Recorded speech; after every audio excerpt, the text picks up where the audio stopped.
ఓం శ్రీ మహాగణాధిపతయే నమః శ్రీ మహాసరస్వత్యే నమః శ్రీ గురుభ్యో నమః హరి ఓం సదాశివసమారంభాం శంకరాచార్యమధ్యమాం అస్మదాచార్యపర్యంతాం వందే గురుపరంపరాం. జై గురుదేవదత్త.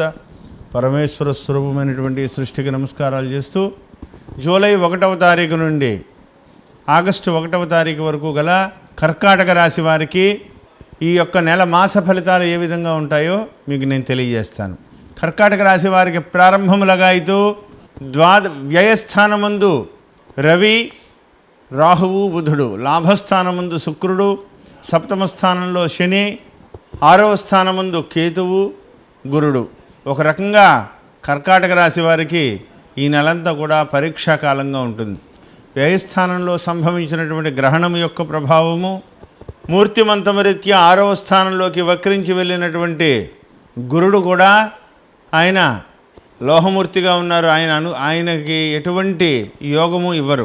6వ స్థానమందు ఏ గ్రహము కూడా యోగదాయకంగా లేదు. వ్యక్తిగత జాతకం ఏదైనా మంచిగా ఉంటే తప్ప జూలై నెలలో అంతగా యోగించేటువంటి శుభగ్రహం ఒకటి కూడా లేదు. మీ యొక్క వ్యక్తిగత జాతకంలో ఏదైనా మంచి దశలు, అంతర్దశల్లో ఏదైనా యోగదాయకంగా ఉంటే ముందుకు వెళ్ళాలి అంతే. కొంత పరీక్షాకాలంగా ఉంటుంది. చాలా జాగ్రత్తగా ఉండవలసినటువంటి సమయం. ఇచ్చినటువంటి మాట నిలబెట్టుకోలేక వాళ్ళ నుంచి ఒత్తిడి వచ్చి ఏ విధంగా నా పరిస్థితి ఎలా అవుతోంది, నేను ఏ స్థాయిలో ఉన్నవాడిని ఈ స్థాయికి డౌన్ అవుతున్నానేమిటి, అన్నీ కూడా మూల దాచినటువంటి ధనం కూడా ఖర్చు అవుతోంది ఏంటి, వ్యయస్థానం ముందు సంభవించినటువంటి గ్రహణ ప్రభావమా, లేదా వాక్స్థానానికి ఉన్నటువంటి గ్రహస్థితిని బట్టి వాక్స్థానమందు ఉన్నట్టు గురువు యొక్క దృష్టి వాక్స్థానమందు ఉంది. మీకు ధనస్థానానికి గురువు యొక్క దృష్టి ఉంది. అదే మీకు కొంత ఏదైనా యోగించి ముందుకు వెళ్ళడమా ఏంటనే విధంగా ప్రతి విషయంలోనూ కూడా చాలా చాలా ఇబ్బందికరమైనటువంటి పరిస్థితిని ఎదుర్కొనేలా ఉంటుంది.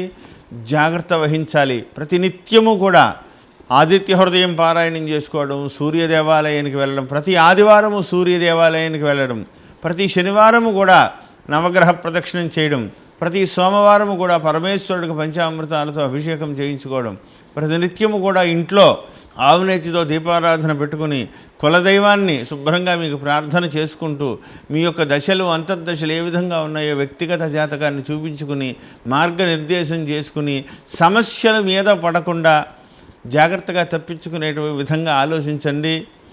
7వ స్థానం ముందు శనైశ్వరుడు ఏదైనా విదేశాలకు సంబంధమైనటువంటి ప్రయాణాలు ఇవ్వగలుగుతారు తప్ప ఆయన పెద్దగా యోగించేటువంటి స్పీడ్గా లేరు. ఉన్న గురుడు కూడా వక్రించి 6వ స్థానంలోకి వెళ్ళి ఉన్నారు. ఒక రకంగా చాలా పరీక్షకాలంగా ఉంటుంది ఈ నెలంతా కూడా. ప్రతి విషయంలోనూ కూడా ఏదైనా ఎవరిదైనా సపోర్ట్ దొరికితే బాగుండు, నా బాధ, నా మనసులో ఉన్నటువంటి బాధ చెప్పుకోవడానికి కూడా ఎవరు దొరకరు. ఆ విధంగా ఉంటుంది.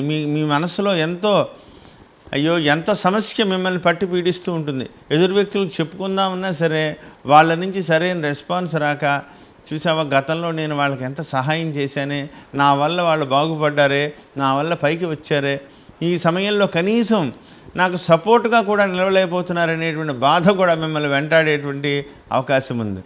ఎప్పుడు గతించినటువంటి సమయాల కన్నా రాబోయేటువంటి సమయాలు ఏ విధంగా ఉన్నాయి, దాన్ని మనకు అనుకూలంగా ఏ విధంగా మరుచుకోవాలి అదే ఆలోచించుకోవాలి తప్ప కలియుగంలో జరుగుతున్నటువంటి విధి విధానం అంతే. కార్యాంతే విసర్జయేత్ అనేటువంటి సూత్రం కలియుగంలో పనిచేస్తుంది. దాన్ని ఇప్పుడు మీరు ఆ బాధను మీరు అనుభవిస్తున్నారు తప్ప ఇంకొకటి ఏం కాదు. పరమేశ్వరుడి అనుగ్రహం మీకు సంపూర్ణంగా తొందరలో రాబోతోంది. మళ్ళీ మీరు బ్యాకప్ అవుతారు. అన్నీ జరగబోతాయి. సెప్టెంబర్ నుంచి రాహువు లాభంలోకి వెళ్తారు. వెతుక్కుంటూ కాళ్ళ దగ్గరికి వస్తాయి. అన్నీ కూడా మీరు భయపడవలసినటువంటి పని లేదు. పరమేశ్వరానుగ్రహం మీకు ఉంటుంది. అందాక ఈ యొక్క ఒక నెల కూడా చాలా జాగ్రత్తగా మీరు బ్యాలెన్స్ చేసుకోగలగాలి. కష్టం వచ్చినప్పుడు, సుఖం వచ్చినప్పుడు అనుభవించి ఉన్నారు గతంలో. కష్టం వచ్చినప్పుడు దాన్ని బ్యాలెన్స్ చేయడం తెలుసుకోవాలి. నిండుకుండలాగా ఉండడం అలవాటు చేసుకోవాలి. ఏమున్నా బయటపడేటువంటి విధంగా కాకుండా జాగ్రత్తగా సమస్యని భగవంతుడి మీద ఉంచి ఎటువంటి ఏమొచ్చినా చెప్పుకోవడానికి మనకి అందుకనే భగవంతుణ్ణి దేవుళ్ళ పూజించడం కాదు, భగవంతుణ్ణి స్నేహితుల్లాగా కొలవాలి. మనం ఎప్పుడు కూడా ఆప్తుడైనటువంటి మిత్రుల్లాగా భగవంతుని ప్రేమించాలి మనం. ఎందుకంటే మన కష్టం చెప్పుకోవడానికి భగవంతుడు మనతోటి ఎప్పుడూ ఉంటాడు. ఓ స్నేహితుడైతే ఎలా ఉంటాడు, ప్రాణ స్నేహితుడు ఎప్పుడు వెనకాలే ఉన్నాడు. అదేవిధంగా భగవంతుడిని కూడా మన లైఫ్లో పార్ట్లో భాగం చేసేసుకోవాలి. అప్పుడే మన కష్టాన్ని ఆయనకి చెప్పగలుగుతాం. ఆ విధంగా మీరు ఆలోచించుకుంటూ ముందుకు వెళ్ళండి. తొందరపడి ఎటువంటి నిర్ణయాలు తీసుకోవద్దు. పరమేశ్వరుడు మీకు ఇప్పుడు కావలసినది ఆత్మస్థైర్యం ఒక్కటే. నేనన్నీ జయించగలను, నాకు పరమేశ్వరుడు నాకు ఆ శక్తినిచ్చాడు, నాకు ఆ విజన్ ఇచ్చాడు, ఇది ఒక చిన్న కష్టమే అనే విధంగా మీరు ఆలోచించుకుంటూ ఏ విధంగా నేను మలుచుకోగలగాలి, ఏ విధంగా నేను ముందుకు వెళ్ళాలి, అదే విధంగా మీరు ఆలోచించుకోండి తప్ప భయపడవలసినటువంటి పని లేదు. ఎప్పటికైనా సరే మీకు దాసోహం అనేటువంటి రోజులు గ్యారంటీగా వస్తాయి. ఇందులో ఏమాత్రం సందేహం లేదు. ఎందుకంటే ఈ రాశిలో జన్మించిన వాళ్ళు మన తెలంగాణ గవర్నమెంట్ని శాసిస్తున్నారు. ఇప్పుడు ఆయన ఆ స్థితిలో ఉన్నారు. అటువంటి స్థితులన్నీ కూడా అన్ని మంచి రోజులు అందరికీ కూడా అద్భుతమైనటువంటి యోగదాయకమైనటువంటి గ్రహస్థితులు అందరికీ కూడా కలుగుతాయి. ఒక్కొక్క సమయంలో వెనక్కి ముందుకు వస్తాయి. అండ్ ఆరోగ్య విషయంలో చాలా చాలా జాగ్రత్తగా ఉండాలి. రోగస్థానంలోకి అనుకూలంగా లేదు జాతకాన్ని బట్టి. ఆరోగ్యం జాగ్రత్తగా చూసుకోండి. టెన్షన్ పడకండి. బీపీ షుగర్లు ఇటువంటివి తెచ్చుకునేటువంటి పరిస్థితులు రానివ్వకండి. చాలా జాగ్రత్తగా అనుకూలమైన మీకు గాలి ఎదురొస్తోందనుకోండి, గాలి వాలును బట్టి మనం ప్రయాణించడం అలవాటు చేసుకుంటే ఖచ్చితంగా అతి తొందరలో మనం గమ్యానికి చేరగలుగుతాం. అంతేకాకుండా ఎక్స్పోర్ట్ వ్యాపారస్తులు ఈ నెలని పూర్తిగా పక్కన పెట్టడం చాలా మంచిది. లేకపోతే దానివల్ల ఇబ్బందులు ఎదుర్కొనేటువంటి ప్రమాదం ఉంది. వైద్య రంగంలో పనిచేసేటువంటి వాళ్ళకి మాత్రం కొంత అనుకూలంగా ఉంటుంది. కానీ ధనపరమైనటువంటి చిక్కులు, వృత్తిపరమైనటువంటి ఒత్తిడిలు పెరిగి మానసికంగా నలిగేటువంటి ప్రమాదం ఉంది. కొద్దిగా జాగ్రత్తగా ఉండండి. మెడికల్ మ్యానుఫ్యాక్చరర్స్కి అయితే చాలా అనుకూలమైనటువంటి దిశగా అడుగులు పడతాయి. అభివృద్ధి పదంలో వ్యాపారాలన్నీ కూడా దూసుకుపోతాయి. సమయానికి డబ్బు చేతికి రాక పని ఒత్తిడి పెరిగి మీ ఎంప్లాయీస్కి శాలరీస్ ఇవ్వడానికి కూడా డబ్బుకి కటకట్లాడేటువంటి పరిస్థితి రావచ్చు. అదొక్కటి కొద్దిగా బ్యాలెన్స్ చేసుకోగలిగితే రాబోయేటువంటి రోజుల్లో మంచి విజయాలను మీరు సాధించగలుగుతారు. అంతేకాకుండా విద్యార్థులకు మాత్రం చాలా పరీక్షాకాలంగా ఉంటుంది. విద్యార్థులు చాలా కష్టపడితే కానీ మన మానసికమైనటువంటి స్థితికి మీరు చేరుకోలేరు. చాలా చాలా కష్టపడాలి, కేర్ తీసుకోండి. విద్యార్థులు విజయాన్ని సాధించాలి అంటే ఎక్కువ విద్యకి అంకితమయ్యేటువంటి పరిస్థితిని తీసుకోండి. ఉద్యోగస్తులకు స్థానచలనం జరిగేటువంటి అవకాశం ఉంది. ఇష్టం లేని ప్రదేశానికి తప్పని పరిస్థితుల్లో ఇంకా మీ గోడు చెప్పుకునేవాడు కూడా లేకుండా ట్రాన్స్ఫర్ అయ్యేటువంటి అవకాశం ఉంది. తప్పదు, కొద్ది రోజులు పని చేయండి. తర్వాత భగవంతుడి అనుగ్రహంతో మీరు అనుకున్న స్థానానికి మీరు చేరగలుగుతారు. తల్లిదండ్రుల ఆరోగ్య విషయంలో కొంత జాగ్రత్త వహించండి.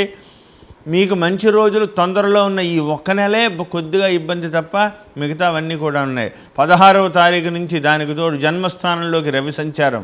ప్రతి చిన్న విషయానికి కోపం వచ్చేయడం. సప్తమ స్థానంలో శనీశ్వరుడు, జన్మమందు రవి, వీళ్ళిద్దరికీ శత్రుత్వం. ప్రతి విషయంలో తల్లిదండ్రుల మీద అరిచేయడం, లేకపోతే భార్యాభర్తల మధ్యలో గొడవలు వచ్చేయడం, చిన్న చిన్న విషయంలో ఆవేశం వచ్చేయడం, ఎదురు వ్యక్తులను నిందించడం, నువ్వెంత అంటే నువ్వెంత అనేటువంటి పరిస్థితికి వెళ్ళిపోవడం, ఇవన్నీ జరుగుతాయి. నీళ్లు బాగా తాగండి. సూర్య భగవానుని బాగా అర్చించండి. ప్రతినిత్యము కూడా ఆదిత్య హృదయం పారాయణం కనీసం 11 సార్లు చదువుకోండి. మీ ఇష్టదైవాన్ని బాగా ప్రార్థించండి. పరమేశ్వరుడు అనుగ్రహానికి అతి దగ్గరగా ఉండండి. పరమేశ్వరుడితో స్నేహం చేయండి అంతే. ఆయనకి నాయనా నువ్వే నాకు నా బాధ నువ్వు వినకపోతే ఎవరంటారు అన్న విధంగా మనం పరమేశ్వరుడికి అంకితమైతే ఆయన మనని అనుగ్రహిస్తారు. మీకు తొందరలో మంచి రోజులు కూడా రాబోతున్నాయి. అంతవరకు కూడా అవతల ఒడ్డుకు చేరేంత వరకు కూడా మనం ఎక్కినటువంటి పడవలో ములగకుండా జాగ్రత్తగా మనం వెళ్ళాలి. కాబట్టి బ్యాలెన్స్గా సమస్యని ఏ విధంగా పరిష్కరించుకోవాలో ఆలోచించుకోండి.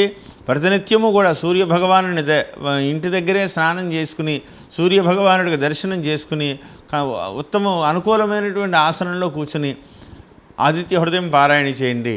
ఈశ్వరుడి యొక్క జపం చేసుకోండి. సోమవారం పంచామృతాలతో అభిషేకం చేసుకోండి. ఇవన్నీ కూడా మిమ్మల్ని ఆదుకుని ఈశ్వరుడి అనుగ్రహంతో ప్రతినిత్యము కూడా సూర్యభగవానుని ఇంటి దగ్గరే స్నానం చేసుకుని సూర్యభగవానుడికి దర్శనం చేసుకుని అనుకూలమైనటువంటి ఆసనంలో కూర్చుని ఆదిత్య హృదయం పారాయణ చేయండి. ఈశ్వరుడి యొక్క జపం చేసుకోండి, సోమవారం పంచామృతాలతో అభిషేకం చేసుకోండి.